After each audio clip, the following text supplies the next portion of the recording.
स्वागत है आप सभी का आपके अपने एस्ट्रो डिवाइन लाइट चैनल में। जैसा कि आप सभी जानते हैं कि हमारे आदरणीय श्री ओम प्रकाश देवांगन जी वर्तमान में वृष लग्न की कुंडली के द्वादश भावों के स्वामी की स्थिति का विश्लेषण करना समझा रहे हैं। तो इसी श्रृंखला में आज बारी है धनेश की। 12 भावों में उसकी स्थिति का विश्लेषण करने के लिए आइए हम सभी चलते हैं हमारे अपने आदरणीय श्री देवांगन जी के पास में।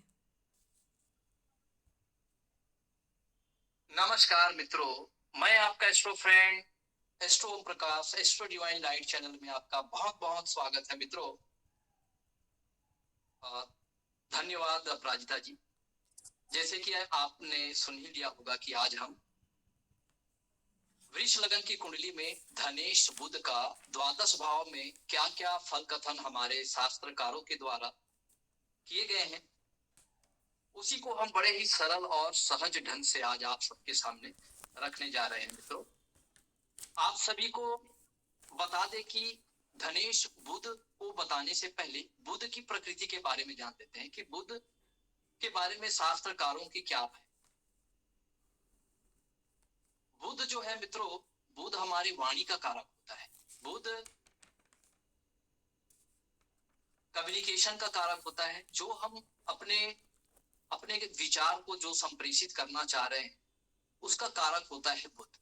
बुध को हम नेचुरल ट्रेडर से भी इसको बिलोंग करते हैं, कहते हैं। ये व्यापार का भी कारक है। बुध जो है वो हमारे अंदर की जो लर्निंग है, ठीक है, जो हम लर्निंग करना चाहते हैं, जो सीखना चाहते हैं, उसका भी कारक बुध है। क्योंकि विद्यार्थी जो होता है, विद्या अध्ययन के लिए जो उसको बुद्धि चाहिए, जो उसका आईक्यू लेवल चाहिए, जो प्रज्ञा शक्ति चाहिए, मेधा शक्ति चाहिए, इनका भी विचार हम बुध से ही करते हैं।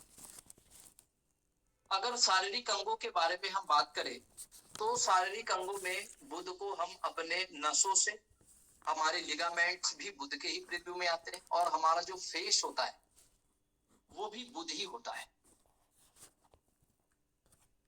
इसके अलावा बुध को अगर हम प्रोफेशन, अगर इसको अगर कंसीडर करें तो बुध से हम वाणी से संबंधित व्यापार का विचार करते हैं। जैसे कि एक शिक्षक, एक मोटिवेशनल स्पीकर, एक वकील हो सकता है। बुध जो है कपड़े का व्यापारी हो सकता है। और बुध जो है वो छोटे बच्चे का रूप होता है। बुध को हम शास्त्र में किशोरावस्था का कारक मानते हैं, क्योंकि शास्त्रों में बुध के बारे में कहा गया है कि बुध 9 ग्रहों में राजकुमार भी है। बुध उत्तर दिशा का स्वामी होता है, और उत्तर दिशा कुबेर महाराज की दिशा होती है, जहां पर लक्ष्मी का आगमन होता है। तो चलिए आज वृष लगन में हम धनेश बुध के बारे में, द्वादश लगन में ये बुध जो है क्या क्या फल दे सकते हैं, आज हम उसी के बारे में डिस्कस करते हैं। यदि आप हमारे चैनल में अभी अभी जुड़े हुए हैं तो दर्शकों, हमारे इस चैनल को लाइक करिए, शेयर करिए, सब्सक्राइब करिए, और ज्यादा से ज्यादा उन लोगों तक जरूर शेयर करिए जिनको इस एस्ट्रोलॉजी में रुचि है। हमारे ऋषि मुनि चाहते थे कि बुध जो है वो हमारी बुद्धि है, क्योंकि जब इंसान की, जब भगवान ने सृजन किया तो इंसान के अंदर सबसे खास अगर किसी चीज को बनाया है तो वो है बुद्धि। और इसीलिए वो बुद्धि दिए हैं ताकि हम अपने जीवन में होने वाले तमाम प्रकार के जो समस्याएं हैं, उन समस्याओं का हम हल ढूंढ सके। इसलिए हम मनुष्य हैं, क्योंकि हमारे पास एक सुविकसित क्या है, मस्तिष्क है। तो बुध जो है वो हमारी बुद्धि का, मस्तिष्क का भी कारक है। अगर हमारे जीवन में कोई समस्या अगर आती है तो हम इसी बुद्धि से उस समस्या का समाधान निकालने का प्रयास करेंगे। इसलिए बुध को हम एनालिटिकल का कारक भी कहते हैं, क्योंकि ये तर्क लगाता है। इसको तर्कपूर्ण विचारों का भी हम कारक कहते हैं। गणित का भी कारक होता है। तो आइए दर्शकों, आपका एक बार पुनः बहुत बहुत स्वागत। आज हम वृष लगन की कुंडली में हम धनेश बुध का द्वादश भाव में क्या क्या फल कथन हमारे शास्त्रकारों के द्वारा बताए गए हैं, आज उसी के बारे में आपको बताने जा। तो यदि वृष लगन में अगर हम बात करें बुध को, तो बुध जो है पंचमेश त्रिकोण भाव के स्वामी और धनेश धन भाव के स्वामी होते हैं। अर्थात बुध जो है वो बहुत ज्यादा बेनिफिक होता है मित्रों, बहुत ज्यादा लाभकारी होता है वृष लगन के जातकों के लिए। बुध जो है वो योग कारक होता है। तो आइए चर्चा करते हैं। अगर पंचमेश या धनेश अगर लगन भाव में जाके बैठ जाए तो ये बहुत अच्छी युति है मित्रों, क्योंकि धन भाव का स्वामी लगन में बैठ जाए। लगन भाव को हम एक राजसिंहासन भाव कहते हैं, इसको हम त्रिकोण भाव कहते हैं। तो बुध जो है वो लगन में बैठकर ये दिग्बली हो जाता है। जी हाँ मित्रों, क्योंकि वृष राशि में बुध जो है वो क्योंकि बुध की ये मित्र राशि है, तो वैसे भी बुध जो है वो अपने मित्र के घर में बहुत अच्छा रिजल्ट देता है। बुध के कारकत्वों में वृद्धि हो जाती है, और वैसे भी लगन में बुध जो है वो दिग्बली हो जाते हैं। तो बुध का दिग्बली होना ये बहुत सारे शुभ लक्षणों को ये प्रदर्शित करता है। बुध के कारकत्वों में, लग्न के भी कारकत्वों में ये वृद्धि कर देगा। बुध के जो नैसर्गिक जो कारकत्व वाले जो लक्षण है, ठीक है, वो बुध जो है वो बुद्धि को बढ़ा देगा। जाहिर सी बात है, जातक बहुत ज्यादा तर्कपूर्ण विचारों वाला होगा, तर्क शक्ति वाला होगा, एनालिटिकल माइंड होगा, कंप्यूटर माइंडेड होगा। ऐसे जो जातक होगा वो बहुत ज्यादा बुद्धिमान होगा, चतुर होगा, चालाक होगा, और ऐसे जातक की वाणी जो है वो बहुत मधुर होगी, और ये वाणी से संबंधित ये कार्य कर सकते हैं। तो जितने भी कार्य होते हैं जो वाणी से किए जाते हैं, ऐसे जातक जो है ऐसे कार्य में बहुत ही दक्ष होते हैं। क्योंकि बुध को हम क्या कहते हैं, कम्युनिकेशन का भी कारक कहते हैं। तो इनकी जो कम्युनिकेशन स्किल होगी वो काफी डेवलप होगी। ये अपने विचारों को बहुत ही सरल और सहज ढंग से ये लोगों तक प्रस्तुत कर पाने में ये समर्थ होंगे मित्रों। न केवल ये एक अच्छा वकील हो सकता है, एक अच्छा टीचर हो सकता है, एक अच्छा ये प्रोफेसर हो सकता है, ये अच्छा मोटिवेशनल स्पीकर हो सकता है, बैंकर हो सकता है, ये अच्छा बिजनेसमैन हो सकता है, कपड़ा से रिलेटेड ये व्यापार कर सकता है, या वाणिज्य के क्षेत्र में भी ये काफी उन्नति कर सकता है, बैंकिंग सेक्टर में भी जाके ये उन्नति कर सकता है। चलिए मित्रों, यदि पंचमेश और धनेश यदि धन भाव में आके बैठ जाए तो इसका हम कैसे फल कथन करेंगे। तो वृष लगन में पंचमेश और धनेश बुध यदि धन भाव में आ जाए मित्रों, तो ये बहुत सुंदर योग है। क्योंकि बुध जो है पंचम भाव के स्वामी है। पंचम भाव को हम त्रिकोण भाव कहते हैं। तो त्रिकोण भाव के स्वामी होने के कारण बुध जो है वो यहाँ बहुत ही शुभ फल प्रदान करेंगे। क्योंकि धन भाव में कोई भी शुभ ग्रह अगर बैठ जाए तो वो क्या करता है, बैंक बैलेंस में वृद्धि करता है। क्योंकि ये हमारा अर्थ त्रिकोण है, तो बुध जो है वो धन भी यहाँ पर प्रदान करेगा। तो हमारे धन संचय में वृद्धि होगी। बुध एक सौम्य राशि है, और कुटुंब भाव में बैठकर ये हमारे वाणी को बहुत ज्यादा मधुर बना देगा, बहुत अट्रैक्टिव बना देगा। और हमारी वाणी बहुत मधुर होंगे तो परिवार और कुटुंब से भी हमारा संबंध जो है वो बहुत मधुर होगा। और हमारी वाणी में मधुरता होने की वजह से बहुत सारे हमारे मित्र भी होंगे, और अट्रैक्टिव पर्सनालिटी होने की वजह से ऐसे जातक के बहुत ज्यादा फैन फॉलोइंग हो सकते हैं। ऐसे जातक जो है वो जिस किसी जातक के साथ अगर बात करें तो बहुत ही प्रभाव और अट्रैक्टिव उसकी जो कम्युनिकेशन स्किल की वजह से वो लोगों में जाना जाएगा, वो कुटुंब में जाना जाएगा, परिवार में वो जाना जाएगा। तो अपने इसी स्किल से वो काफी जो है अपने प्रोफेशन को भी वो अच्छा कर सकता है, प्रोफेशन में भी वो बहुत अच्छा हो सकता है, और वो एक अच्छा सर्विसर भी हो सकता है। क्योंकि ये सेकंड भाव जो है वो हमारा अर्थ त्रिकोण है। तो निश्चित रूप से ऐसे जातक को धन लाभ होगा। जीवन में कभी धन की कमी का सामना करना नहीं पड़ेगा। और कुटुंब परिवार से भी इनको तमाम प्रकार का सहयोग जो है वो प्राप्त होगा, और कुटुंब परिवार इनके लिए काफी सहयोगी साबित होंगे। चलिए, अगर पंचम भाव और द्वितीय भाव का स्वामी बुध अगर पराक्रम भाव में जाके बैठ जाए मित्रों, तृतीय भाव में जाके बैठ जाए, तो इसको हम किस तरह से फल कथन करेंगे। तो चूंकि कालपुरुष की कुंडली में तृतीय भाव में मिथुन राशि आती है मित्रों, तो वृष लगन में पराक्रम भाव में कर्क राशि, कर्क एक सौम्य राशि है, और तीसरे भाव में अगर बुध कर्क राशि में अगर विराजित हो जाए, तो चूंकि बुध जो है वो चंद्रमा को क्या मानता है, अपना शत्रु मानता है।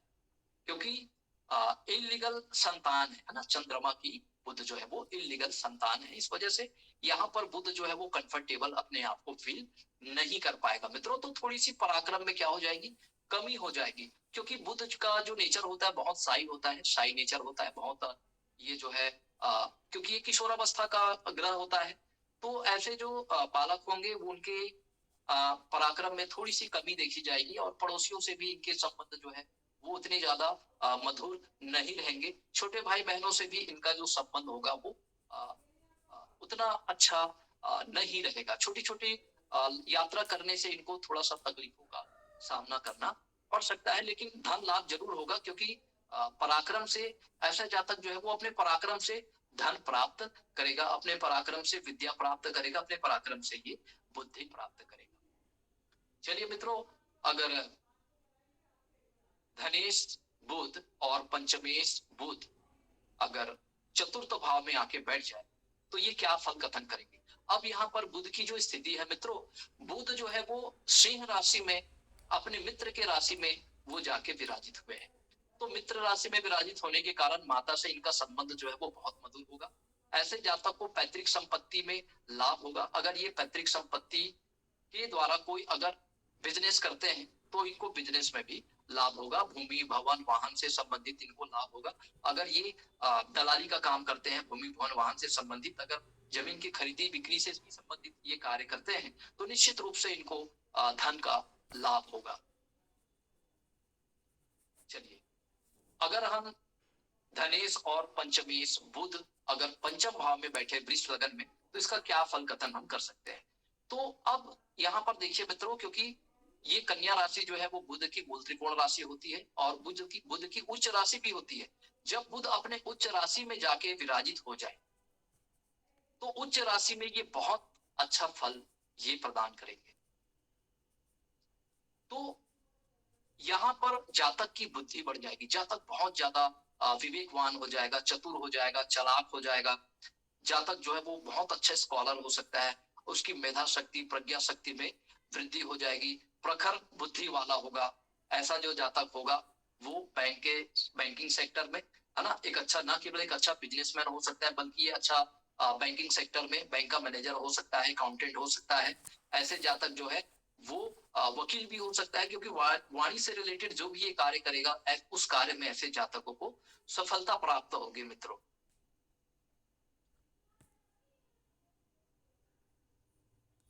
गणित में विशेष रूप से ऐसे जातक की रुचि होगी, क्योंकि बुध जो है वो कंप्यूटर माइंड को भी रिप्रेजेंट करता है, मैथमेटिक्स को भी ये रिप्रेजेंट करता है। तो मैथ्स में निश्चित रूप से, क्योंकि इसकी जो एनालिटिकल स्किल होगी वो काफी डेवलप होगी, और इनका जो गणितीय जो कैलकुलेशन होगा वो भी स्ट्रांग होगा।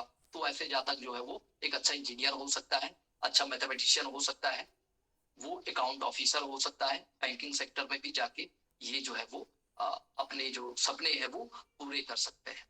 चलिए मित्रों, यदि पंचमेश बुध और धनेश बुध यदि सप्तम भाव में जाके बैठ जाए, सप्तम भाव में तुला राशि है मित्रों, और तुला राशि का जो बुध होगा वो अपने मित्र राशि में है।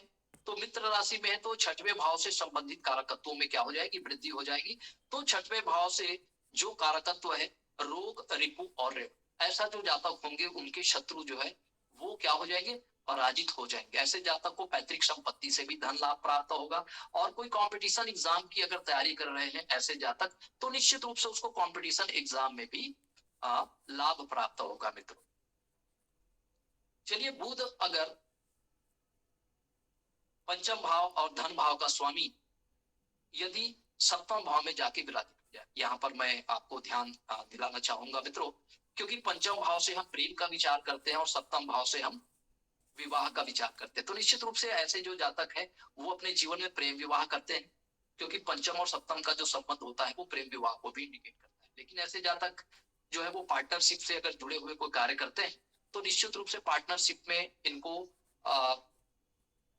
लाभ होगा शुरुआती दौर में, क्योंकि बुध जो है बुध की दशा में शुरुआती दौर में ही जो है बुध जो है वो फल देना शुरू कर देता है। तो निश्चित रूप से जो भी पॉजिटिव और नेगेटिव जो एस्पेक्ट है बुध की, तो वो जातक को जो है वो तुरंत जो है जैसे ही बुध की महादशा अंतरदशा या प्रत्यांतर दशा लगती है, तो तुरंत जो है बुध जो है वो फल प्रदान करते हैं।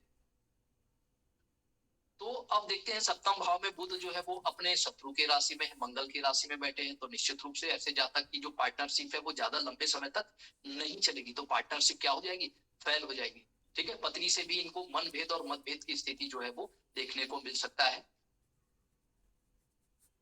क्योंकि बुध जो है वो लगन भाव को दृष्टि दे रहा है। तो लगन भाव को दृष्टि देने से जातक की बुद्धि बढ़ जाएगी, चतुरता बढ़ जाएगा, जातक विवेकवान हो जाएगा, बुद्धिमान हो जाएगा, जातक बहुत ही सौम्य प्रकृति का होगा, जातक की पर्सनालिटी जो है वो अट्रैक्टिव होगी। और सबसे बड़ी बात क्या है, क्योंकि जातक जो है उसका उम्र जो है उसको प्रभावित नहीं कर पाएगा, अर्थात जातक जो है अपने उम्र से 5 साल छोटे ही वो प्रतीत होंगे, क्योंकि बुध की प्रकृति है। बुध को हम किशोरावस्था का ग्रह कहते हैं। जिनका बुध स्ट्रांग हो उनका जो है उम्र जो है वो पता नहीं चलता। चलिए, अगर पंचमेश और धनेश बुध जो है अगर अष्टम भाव में बैठ जाए, अष्टम भाव में गुरु की राशि है, 9 नंबर की राशि में, और गुरु को बुध जो है ना, इलीगल उसके जो पिता माना जाता है शास्त्रों के अनुसार, तो गुरु ने बुध को स्वीकार नहीं किया। तो निश्चित रूप से यहाँ भी बुध जो है वो अपने आप को कंफर्टेबल फील नहीं करता, क्योंकि गुरु की राशि है, अष्टम भाव है, और कोई भी ग्रह जब अष्टम भाव में जाता है तो वो अपनी कारकत्वों में कमी कर देता है। तो कारकत्वों में कमी के कारण क्या होगा, ऐसे जातकों को हो सकता है नसों से संबंधित परेशानी हो, लिगामेंट में खिंचाव हो, तनाव हो, स्किन से रिलेटेड ऐसे जातक को प्रॉब्लम हो सकती है। और ऐसे जातक, क्योंकि अष्टम भाव हमारा ऑकल्ट साइंस का भी भाव होता है, तो ऐसे जातक की जो रुचि है वो ऑकल्ट साइंस में हो सकती है, और ऑकल्ट साइंस से जुड़कर ये कार्य करे तो निश्चित रूप से इनको जो है वो लाभ होगा। ऐसे जातक हो सकते हैं एक अच्छा एस्ट्रोलॉजर हो, या एस्ट्रोलॉजी सीखने का इनको ललक हो इसके अंदर में, और ये जो है बहुत सारी किताबों को ये पढ़ने में भी अपना रुचि जो है वो क्या कर सकता है, प्रदर्शित कर सकता है। क्योंकि ये जो अष्टम भाव होता है, अष्टम भाव से हम गुण विद्या का भी हम विचार करते हैं। ये न केवल एक अच्छा ज्योतिष शास्त्री हो सकता है, बल्कि ये हस्तरेखा विज्ञान में भी, अंक गणित में भी, वैदिक गणित में भी, और न्यूमरोलॉजी में भी, ये जो है टेरो कार्ड रीडर हो, इस तरह के इतने प्रकार के जो विधा होते हैं एस्ट्रोलॉजी के, वेस्टर्न एस्ट्रोलॉजी हो सकता है, उसमें ये जो है वो एक अच्छा जो है प्रयास जो है वो कर सकता है। अगर प्रयास करे तो उसको सफलता प्राप्त हो सकता है मित्रों। चलिए, अब हम बात कर लेते हैं, अगर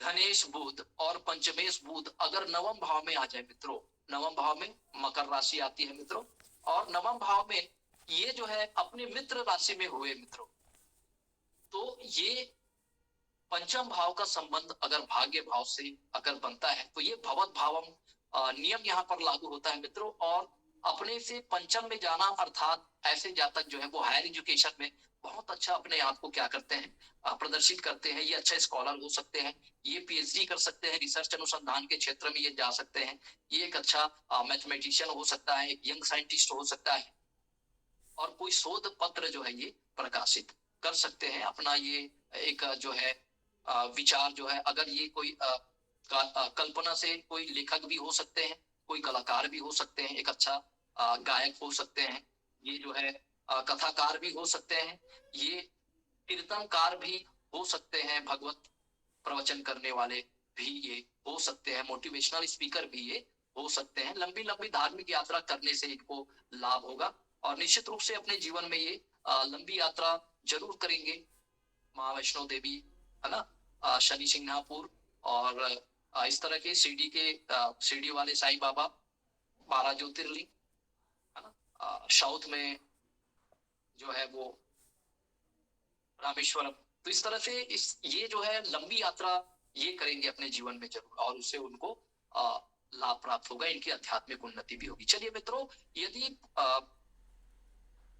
धनेश और पंचमेश ये दोनों अगर दसम भाव में, कर्म वाले भाव में अगर ये विराजित हो जाए, तो कर्म भाव में कुंभ राशि पड़ेगी मित्रों, और बुध जो है कुंभ राशि, बुध की ये मित्र राशि होती है, तो निश्चित रूप से केंद्र त्रिकोण की युति होने के कारण ये बहुत सुंदर सा राजयोग बनाएगा। ऐसा जातक जो है वो मंत्री हो सकता है, मिनिस्टर हो सकता है, सांसद हो सकता है, एमएलए हो सकता है। ऐसे जातक को निश्चित रूप से अपने जीवन में उन्नति, पदोन्नति, मान सम्मान, यश, कीर्ति, धन, वैभव की जो है वो प्राप्ति होगी मित्रों। और निश्चित रूप से ऐसे जातक को समाज में मान सम्मान, इत्यादि जो है वो प्राप्त होगा। और ऐसे जातक जो है वो एक अच्छा चार्टर्ड अकाउंटेंट हो सकता है, ऐसे जातक जो है वो बैंकर हो सकता है, ऐसे जातक अकाउंटेंट हो सकता है, एक बिजनेसमैन भी हो सकता है, या दोनों काम कर सकते हैं, ना केवल एक अच्छे गवर्नमेंट एम्प्लॉय बल्कि एक अच्छा बिजनेसमैन ये जातक हो सकते हैं। कपड़े का व्यवसाय भी हो सकते हैं। बुध से जितने भी कारकत्वों का विचार हम करते हैं उन सारे कारकत्वों के आधार पर ये अपना प्रोफेशन को ये डिटरमिनेट कर सकते हैं मित्रों। चलिए, अगर एकादश भाव में मीन राशि पड़ती है मित्रों, गुरु की राशि है, और मीन राशि में बुध जो है वो क्या होते हैं, नीच के हो जाते हैं मित्रों। तो यहाँ पर बुध की नीच के होने की वजह से ये हमारा बड़ा भाई का भी भाव है, हमारे मित्रों का भी भाव है। तो ऐसे जातक को हो सकता है बड़े भाइयों से थोड़ी सी इनको सहयोग की कमी हो, या इनके मित्र जो है इनके लिए मददगार ना हो, इनका दुरुपयोग करने वाला हो, इनका समय जाया करने वाला हो, तो इनके शुभ चिंतक जो है मित्रों में भी इनको कम ही देखने को मिल सकता है। ऐसे जातक जो है उसको जो है, क्योंकि ये जो एकादश भाव है, कोई भी ग्रह एकादश भाव में जाके शुभ फल प्रदान करते हैं, तो बुध के कारकत्वों में क्या होगी, वृद्धि हो जाएगी। अगर मान लो बुध का नीच भंग होता है, अगर गुरु की कहीं से दृष्टि जो है वो पड़ जाती है, मान लो बुध जो है वो सप्तम भाव में बैठा है, तो सप्तम भाव से पंचम दृष्टि एकादश भाव में पड़ने की वजह से बुध का नीच भंग हो जाएगा मित्रों। तो इस समय बहुत सुंदर सा नीच भंग राजयोग ये बनाएगा, तो नीच भंग राजयोग का पूरा फायदा मिलेगा। तो बुध यहाँ पर नीच का है, लेकिन ये उच्च के समान फल देगा। ऐसे जातक की बुद्धि बढ़ जाएगी, प्रज्ञा शक्ति, मेधा शक्ति बढ़ जाएगी। ऐसे जातक को अपने छोटे भाइयों से, बहनों से भी बहुत ज्यादा लाभ होगा, बड़े भाइयों से लाभ होगा, मित्रों से भी लाभ प्राप्त होगा। और ऐसे जातक जो है निश्चित रूप से एक रिसर्चर हो सकता है, एक साइंटिस्ट हो सकता है, ऐसा जातक एक अच्छे स्कॉलर हो सकता है, शेयर मार्केट से भी जुड़े हुए अगर इन्वेस्टमेंट करते हैं तो उसको बहुत ज्यादा धन की लाभ होगी। ऐसे जातक जो है वो उसको शिक्षा से भी लाभ होगा, है ना। बैंक बैलेंस लगातार ऐसे जातकों का बढ़ेगा, क्योंकि धनेश भाव का स्वामी अगर लाभ भाव में चला जाए तो निश्चित रूप से ऐसे जातक को धन की लाभ निरंतर रूप से होती रहेगी। जीवन में कभी धन की कमी का सामना करना नहीं पड़ेगा। जी हाँ मित्रों, चलिए, अगर धनेश और पंचमेश बुध यदि कुंडली के द्वादश भाव में अर्थात मेष राशि में अगर जाके बैठ जाए तो इसको अब क्या फल कथन करना चाहिए मित्रों, क्योंकि द्वादश भाव जो होता है वो उसमें मंगल की मेष राशि है जो बुध का शत्रु है। तो ऐसे जातक जो है अपने वाणी में उनको नियंत्रण रखना चाहिए, क्योंकि वो अपने शत्रु राशि में बैठे होने की वजह से ऐसे जातक हो सकते हैं वो अपने वाणी में कुछ विकार या वाणी दोष की वजह से ये हमेशा विवाद में रहे। जैसे हमने देखा कि राहुल गांधी अभी जो है वो उनके विवादित भाषण की वजह से उनका 2 साल का संसदीय जो है वो क्या हो गया, समाप्त हो गया। संसद का जो पद है वो उसके हाथ से चला गया। तो निश्चित रूप से अभी गोचर में भी बुध जो है मीन राशि में गोचर कर रहे हैं मित्रों।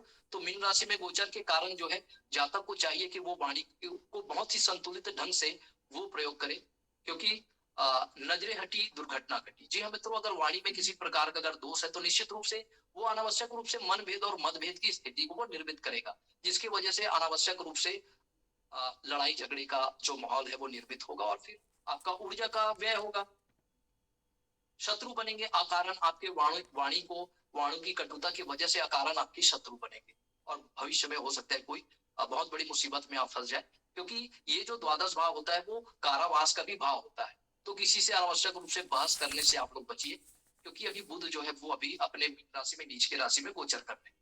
तो इस तरह से जो द्वादश भाव होता है इसमें ये लोगों को सलाह दिया जाता है कि बुध के लिए वो बुध का उपाय करे। बुध क्योंकि वो किशोरावस्था का ग्रह है, और किशोरावस्था का जो बालक होता है उसको वो जिस किसी राशि के साथ बैठे वो बालक जो है वो मिट्टी के समान होता है। ठीक है, अगर वो अच्छे लोगों की संगति करे तो उसके अंदर जो है अच्छाई आएगी, और बुरे लोगों की संगति करे तो उसके अंदर हो सकता है कि कुछ बुराई भी देखने को मिले। तो इस तरह से तो ऐसे जातक को हमेशा परमात्मा की दिशा में, परमार्थ की दिशा में ऐसे जातक को कार्य करना चाहिए। कोई स्कैंडल में या कोई ऐसे गलत काम उनको नहीं करना चाहिए, नहीं तो फिर उसको जेल या कारावास की सजा भी हो सकती है मित्रों। तो इस तरह से हमने देखा धनेश और पंचमेश बुध का वृष लगन के द्वादश भाव में हमारे शास्त्रकारों के द्वारा क्या क्या फल कथन कहे गए हैं मित्रों, इसके बारे में आज आपसे हमने चर्चा की है। यदि आपके मन में किसी प्रकार का कोई प्रश्न है, यदि आप मुझसे अपना कुंडली एनालिसिस कराना चाहते हैं मित्रों, तो हमारे इस डिस्क्रिप्शन बॉक्स में दिए गए लिंक पर आप हमसे संपर्क कर सकते हैं। तो अब अगले जो 5 मिनट का समय है वो आपके क्वेश्चन आंसर का है। प्रणाम सर। आशीष। सर मैंने पिछले सेशन में आपसे एक वृष लग्न की कुंडली शेयर की थी। मैं वही फिर से शेयर कर रही हूँ। तो उसमें देखते हैं आज धनेश और पंचमेश का क्या कथन हो सकता है। जी जी जी, शेयर करिए अपना।